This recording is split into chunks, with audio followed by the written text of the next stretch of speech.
ഇന്നത്തെ യാത്ര Heath ഫീൽഡിലേക്കാണ്. Heath field ഒരു ചെറിയ ടൗണാണ്, വളരെ ചെറിയൊരു ടൗൺ.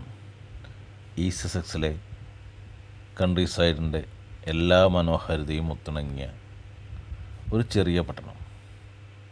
ഈസ്റ്റ് ബോണിൽ നിന്നും 17 മൈൽ അകലെയും റോയൽ ടോൺബ്രിഡ്ജ് മൈൽസ് നിന്നും 16 മൈൽ അകലെയും സ്ഥിതി ചെയ്യുന്ന ഒട്ടനവധി ചരിത്ര സംഭവങ്ങൾക്ക് സാക്ഷിയായ ഒരു ടൗൺ, അതാണ് Heath field.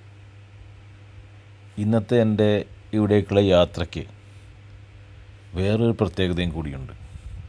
Heath field tunnel open ചെയ്തിരിക്കുന്നു സഞ്ചാരികൾക്കായി.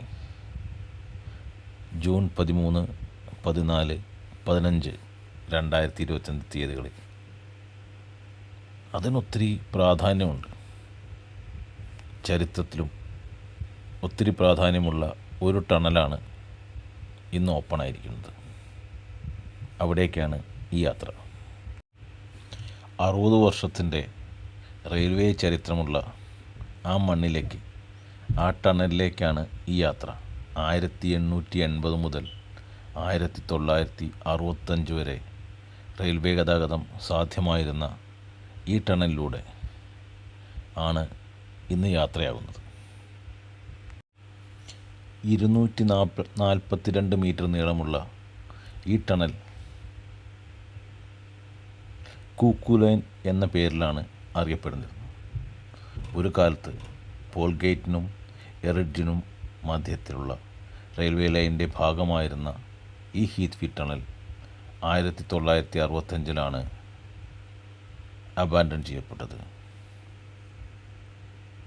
അവിടേക്കുള്ള ഈ യാത്ര ഒരുപക്ഷെ ടണലിൻ്റെ മനോഹാരിതയ്ക്കും ടണലിൻ്റെ വശ്യഭംഗിക്കുമെല്ലാം അപ്പുറത്തേക്ക് ചരിത്രത്തിൻ്റെ ഭാഗമായിരുന്ന ഒരു ടണലിലൂടെ, ഒരു മോണമെൻറ്റിലൂടെയുള്ള ഒരു യാത്രയാണ്. ആ ചരിത്രത്തിൻ്റെ ഭാഗമാവാൻ നമുക്കും പറ്റുന്നു എന്നത് തന്നെയാണ് അതിൻ്റെ ഏറ്റവും വലിയ ഭാഗ്യവും. മറഞ്ഞുപോയ പല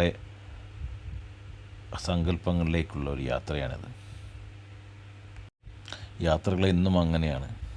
ഇന്നലകളുടെ സത്യങ്ങളെ തേടിയുള്ള, ഇന്നലകളുടെ വിശ്വാസങ്ങളെ തേടിയുള്ള, ഇന്നലകൾ മനുഷ്യരുടെ ആത്മവിശ്വാസത്തിൻ്റെ പ്രതീകങ്ങളായ